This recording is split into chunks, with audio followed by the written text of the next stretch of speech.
2022 के अंदर मोहन भागवत जी ने क्या कहा कि हर मस्जिद, हर दरगाह के अंदर शिवालय कब तक घूमते रहोगे। ये संभल के अंदर किया, उसका नतीजा क्या निकला। देखिए, ये वो स्थान है जहां से पूरे हिंदुस्तान के अंदर अमन व आस्थे का पैगाम गया है। तो यहाँ पर विदाउट कास्ट एंड क्रीड हर आदमी की आस्था है। ये जो कुछ भी माहौल अभी क्रिएट किया गया है या किया जा रहा है, ये समाज और देश दोनों को बांटने का है। मैसेज तो ये है कि हम आपस के अंदर जो भाईचारा बना हुआ गंगो जमनी तालीम को लेकर के वो बना रहे और किसी किस्म का कोई क्लैश यहाँ पर इन बातों को लेकर के नहीं होना चाहिए और शांति भंग किसी कीमत पे नहीं होनी चाहिए। जनाब, दरगाह में हिंदू मंदिर का दावा, प्रार्थना पत्र कोर्ट में स्वीकार, 3 पार्टियों को नोटिस दिया गया है। क्या कहना चाहेंगे इस पूरे मामले में? देखिए, ये तो न्याय प्रक्रिया है, कोई भी कोर्ट में जा सकता है और कोर्ट उसको एंटरटेन करेगी। उसके ऊपर बाकायदा एविडेंस होंगे, सबूत लिए जाएंगे, उसके बाद फाइनल आएगा। अभी तो बहुत टाइम है। आखिर क्यों बार बार दरगाहों को ही निशाना बनाया जा रहा है?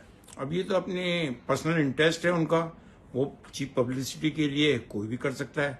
तो इसके अंदर रोक तो कोई है नहीं। कोर्ट के अंदर ना तो जाने के लिए है, न इस तरह की पब्लिसिटी हासिल करने के लिए है। संभल मस्जिद में पहले हरिहर का मंदिर, अब अजमेर दरगाह में महादेव का मंदिर।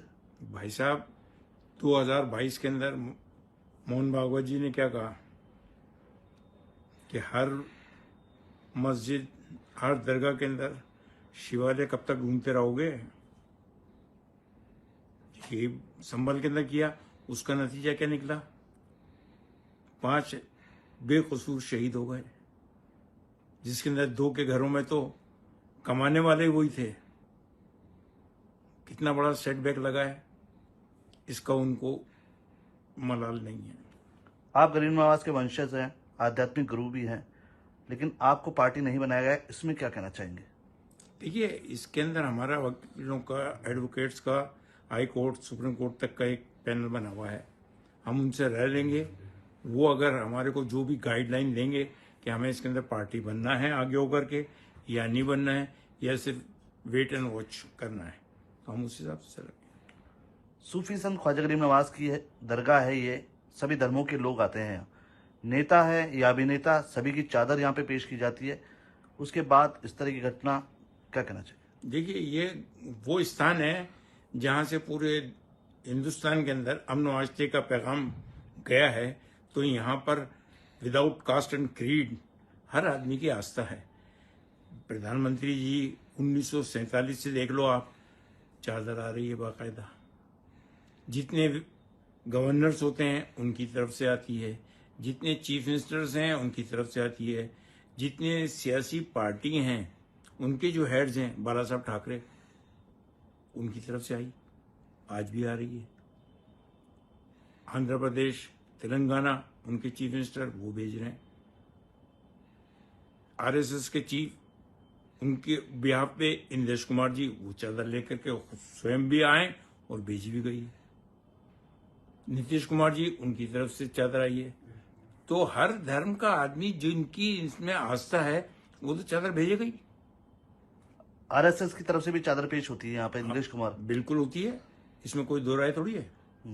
उनकी आस्था है, ये स्थान ही वही है, यहाँ से अमन आस्थे का पैगाम गया है। आरएसएस भी अपने विंग्स के अंदर जो शांति का पैगाम लेकर के चलती है, तो उसकी बहुत बड़ी मिसाल है। संभल में हिंसा हुई, अजमेर जो दरगाह है वहाँ हिंदू अनुयायी ज्यादा हैं, हिंदुओं की आस्था ज्यादा है। क्या इस तरह की मामलों से क्या हिंसा भड़केगी या कुछ उपद्रव हो सकता है?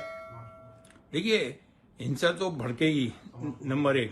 नंबर 2 ये कि यहाँ जितनी हिंदू आबादी है वो सवेरे अपनी दुकानें खोलने से पहले जब यहाँ से गुजरते हैं तो दरगाह की सीढ़ी पे अपनी दुकानों की चाबी रख के जाते हैं वो, और फिर जाकर के दुकानें खोलते हैं। आज भी ये परंपरा है। जो हिंदू औरतें हैं वो अपने बच्चों को मस्जिदों के बाहर गोद में लिए हुए खड़ी रहती हैं कि मस्जिद से नमाज पढ़ के जो भी निकलता है वो उनके बच्चों के ऊपर फूंक मारता हुआ जाए, ताकि उनको जो बीमारी लगी हुई है वो दूर हो। और ये जो कुछ भी माहौल अभी क्रिएट किया गया है या किया जा रहा है, ये समाज और देश दोनों को बांटने का है। संभल मस्जिद में विष्णु जैन और अजमेर में विष्णु गुप्ता, कौन है ये आखिर विष्णु गुप्ता? इतना तो मैं इसको जानता भाई, मैंने नाम ही पहली मर्तबा सुना है कि ये साहब हैं कौन से और कौन सी किताब, जिस किताब का वो रेफरेंस लेके चल रहे हैं हरबिला शारदा साहब की अजमेर हिस्टोरिकल एंड डेस्क्रिप्टिव, उससे पहले ये 1910 की है, उससे पहले 1716 की एनसाइक्लोपीडिया ऑफ ब्रिटेनिका, वो क्या कह रही है पहले उसको पढ़ लो। कर्नल जेम्स टॉड 1829 के अंदर जो किताब लिख गए हैं, उसके अलावा कैवेंडिश रिपोर्ट, उसको पढ़ लो। अजमेर के दरगाह के अंदर जो मुतवल्ली, जिसको आज की प्रेजेंट जबान के अंदर नाजिम कहते हैं, 8 मुतवल्ली हिंदू हजरात हुए हैं। उनके 10 ईयर के अंदर कितना डेवलपमेंट हुआ। खांडे राव का आप इतिहास उठा के देखो, उसने कितना डेवलपमेंट किया।